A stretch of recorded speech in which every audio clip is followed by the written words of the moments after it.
B రాము, CPML master party Narayanpet జిల్లా కార్యదర్శి.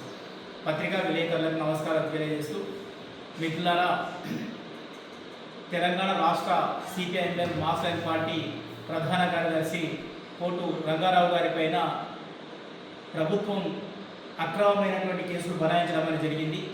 రాజద్రోహం కింద, అదే రకంగా ఊపా చట్టం కింద ఈ కేసులు పెట్టి తనని ఇన్వెస్టిగేషన్ పేరిట నోటీసులు ఇచ్చి పిలిపించడం అనేది జరుగుతూ ఉన్నది.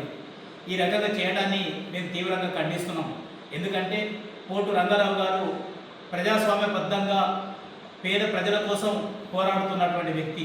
ముఖ్యంగా తెలంగాణ రాష్ట్రంలో తెలంగాణ రాష్ట్ర సాధన కోసం పోరాడిన అత్యంత ముఖ్యమైన వ్యక్తుల్లో తను ఒకడు అని చెప్పి ఈరోజు మనం గుర్తు చేసుకోవాల్సిన అవసరం ఉన్నది. అదే రకంగా ఆర్టీసీ కార్మికుల పోరాటంలో తాను ముందున్నాడు. తాను పోలీసు లాఠీ ఛార్జీలకు గురైనటువంటి పరిస్థితి ఉంది. కార్మికులను అంటిపెట్టుకొని కార్మికుల తరఫున పోరాడుతున్న వ్యక్తిగా మనకందరికీ తెలిసిన విషయమే.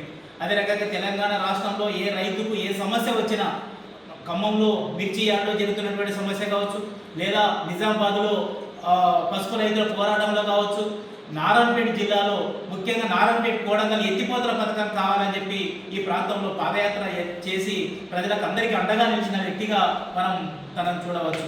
అంతేకాకుండా దేశంలో జరుగుతున్నటువంటి పేద ప్రజలు ఎక్కడైతే అణచివేత గురవుతూ ఉంటారో, ప్రజాస్వామిక హక్కులు హరించబడి ఉంటావో వాటన్నిటికీ తాను ప్రశ్నిస్తున్నటువంటి వ్యక్తిగా మనం చూడవచ్చు.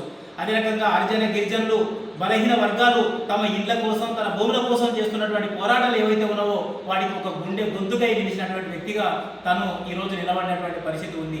వీటన్నింటినీ ఏమాత్రం పరిగణలోకి తీసుకోకుండా గాదే ఇన్నయ్య గారిని అరెస్ట్ చేసిన విషయాన్ని ఖండించినందుకు ఈ కేసులు పెడుతున్నాం, అందుకోసం మీరు రావాలి అని చెప్పి తనను పిలిపించడం అనేది ఒక అప్రజాస్వామిక చర్యగా మేము ఈ సందర్భంగా ఖండిస్తున్నాం. సిపిఎంఎల్ మాస్టర్ పార్టీగా ఈ చర్యల్ని ప్రభుత్వం ఎంతవరకు అయితే కొనసాగించగలుగుతుందో ఆ రకంగా పేద ప్రజలపైన నిరంకుశత్వంతో ఉక్కుపాదం మోపి ప్రశ్నించే గొంతులే లేకుండా చేయడే చర్యగా మేము భావిస్తూ ఈ దాన్ని మేము ఖండిస్తున్నాం.